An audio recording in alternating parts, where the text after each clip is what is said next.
Hi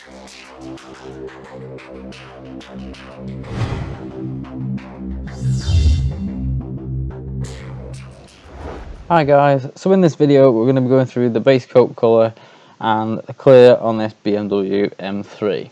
The base coat colour for this job is BMW Alpine White and it's code 300. So for the base coat we're going to be using the Devilbiss FLG.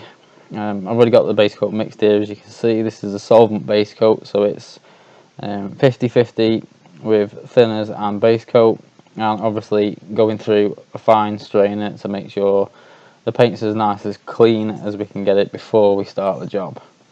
So we've got the job all masked up in the booth floor's all wet down ready, so we're just going to have a quick setup of the gun and then we're going to get straight into painting this job.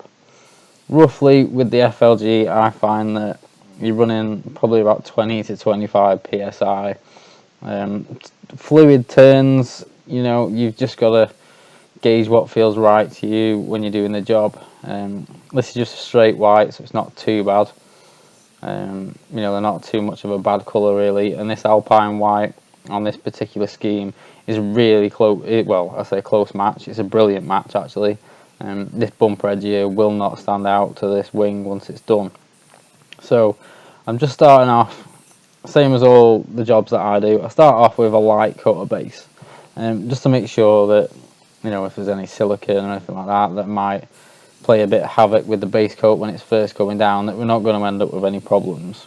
The first task on any job when I start putting the base coat down like this is purely just to colour over your repairs.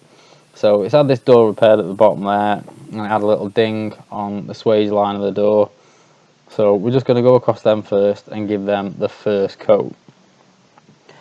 So here we're going to go into the second coat, and basically we're going to do the same again. We're not going to worry about any blending or anything like that for now. It's just we want those primer areas up to colour, and just to get them right. You can see I've masked a little skirt off along the bottom just to stop any dust or anything flicking up that might be on the floor. I know we've wet the floor down, but it always just helps that, you know, when you're running high pressure air and that's blowing underneath the car, if there's a dry spot or there's a bit of dust, you can soon blow that bit of dust from underneath the car up into the air, and then it can get sucked back round by your booth and pulled into your paint job, which obviously you don't want, because then you're going to be into a lot more time nibbing and polishing and whatnot. So you can see on this corner, this is more of a sort of smart repair job on this corner. The guy didn't want to go into having the full bumper done because he'd had it done actually with us not too long ago. So he scuffed this corner on the gate post. So he said while he was having the door done on the other side, that you might as well just have a quick flick in on this corner. Just keeps the cost down a bit for your customer. And if you do these little smart repairs right, you'll never notice that they've been done. And you can soon get the little blends out in your clear and everything quite easily. You know, all it takes is a touch of blending thinners, or, you know, if you've got swage lines to work to, you could use something like the J-tape no edge blend tape like we've just done the review on. Something like that would be ideal on a job like this. It'd save you quite a bit of time. So this is going to be the final coat. So for the final coat, all we're going to do here now, with this being a white, if it was a silver then you might need to do, you know, like a silver or a metallic or a pearl, you might need to do a little bit more blending work. But with this being a white, all we're going to do now is put our final colour coat on the door to make sure this door now is nice and solid and coloured up. And then we're just going to blend this base coat, as you can see here, just basically feathering it out into the back quarter and the same into the front door. Now you will notice that the mirror's not off this. That's again more of a time and budget thing on the customer's point. You know, he doesn't want to go into having all the interior door cards stripped off and pay for the extra labour for that. So we're just trying to keep it cost effective, but at the same time make sure the job looks right. So you can just see me here, the base coat, it's a bit of a cold day, so the base coat's taking a bit of a longer time to flash off. So that bit where it's just a touch damp, just pulling the trigger into the first stage, just to feather a bit of air across it, just helps that base coat flash off. And I mean, I've seen guys even with water base doing it, just, you know, when they're doing a blow in or something, they just blow it in, pull your trigger into the first stage just to let the air go, and then let the air flow across it and just flash the base coat off. And on a cold day sometimes, you know, just to speed the process up a bit, you can do it with solvent as well, but it's not often that we do it that way, to be fair.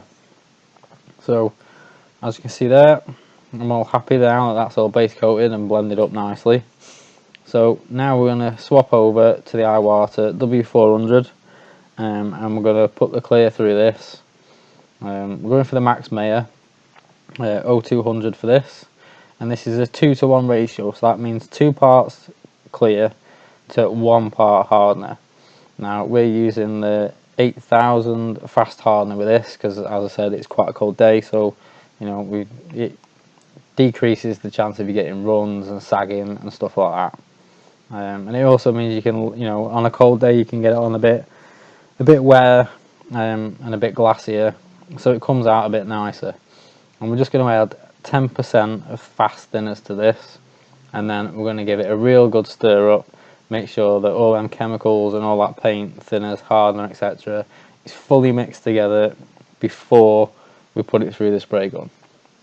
Now, same as the base coat, you know, you want to try, if you can, to put everything through a filter. I mean, I even put primer through a filter now. I just find that, you know, the more you keep everything clean, you've put all that time into repairing your car, all that time into prepping it, tatteragging and everything. The one thing you don't want now is bits in your paint. So the cleaner you can keep the job start to finish, including your filtering of your paint and everything, then the better. Now I run the paint through the filter from the cup, as you can see it, into the gun, and also the gun's got an in-pot filter in it as well. So it's just, you know, every little stage, every little bit helps just to try and make sure that when you get to the end of this, you know, you can limit the amount of dust or dirt nibs that are going to show in the final job. So the bell area is a 1.3 setup. It runs at, I find, for lacquer, and this is just me personally, I run this at 2 bar, the full fan. The first coat I put down at 2.5 turns out, and the second coat I put out at 3 full turns out. Now for me, that is my bang on setup. It seems to work, you know, for my distance, my speed, everything that I'm doing, you know, this seems to be sort of like the sweet spot for it, for me using it. It may differ slightly for you guys, but for me, that hits the mark. Now, I did make a bit of a mistake. For some reason the camera cut off on the first coat, so we've only got the second coat. So I'm sorry about that, guys, but sometimes it happens, and you know, when I'm in the middle of doing a coat of clear, obviously I can't stop to reset the camera or anything. And to be fair, in the middle of a coat I can't even tell that it's gone off. So as you can see, we're going along here now. We've done all the pillar, taking it all the way along rather than putting a blend on the pillar to try and keep the job a bit cleaner. We've gone all the way down to the front. See a lot of people that don't do the whole pillar. We do it sometimes, but I think on a motor like this you might as well just stretch it down the pillar a bit more. For the sake of masking up and doing a blend, it doesn't take much extra time to mask the whole pillar bar all the way down to the front. And bearing in mind we're painting the 2 doors anyway, we're going that far with the clear anyway, so we might as well. So all we're doing, we're just getting a nice good overlap, putting a nice even coat of clear down. White can be a bit of a pain sometimes because you don't really, that's the best way of putting it, you can't really get much of a reflection off it when you're doing it, especially like on the sides of doors or something. If it's a dark colour, you get a real good reflection and you can really see nice how it's going down. White, I can't say I particularly enjoy painting it, but you know, as a painter you're going to paint every kind of colour there is out there, so you've just got to adapt. So as you can see there, all I was doing there was just tweaking the air pressure. Sometimes you can get a bit of a fluctuation in your line, or you know, you might not just feel like it's quite going on nice for you, which is why I have the gauges on all my guns. It just means that when you're in the middle of a job like that, you can stop, take 2 seconds to just tweak the pressure a touch, whether you feel it needs to go up a bit or down a bit, just depending on how it's going on. You can just do it then without any messing around, you know, and it'll take you 2 seconds to just do it there and then and get straight back into painting. Saves a lot more time and it makes it a lot easier. So on to the last section here. Now, the way that I've masked this up, the only thing that I want to do basically is make sure that where I've masked up around the swage lines is that I don't hit those hard with the lacquer, because you don't want to leave like a big edge. And also, you probably just saw then there's a little tiny bit of poly sheet that's just flapping around underneath, which was my mistake. But I should really have pinned that down with a bit of tape or something, because it was flapping around. And if it was unlucky, that could have flicked up and just caught the paint job, and then would have been a bit of a mess with that and into a redo.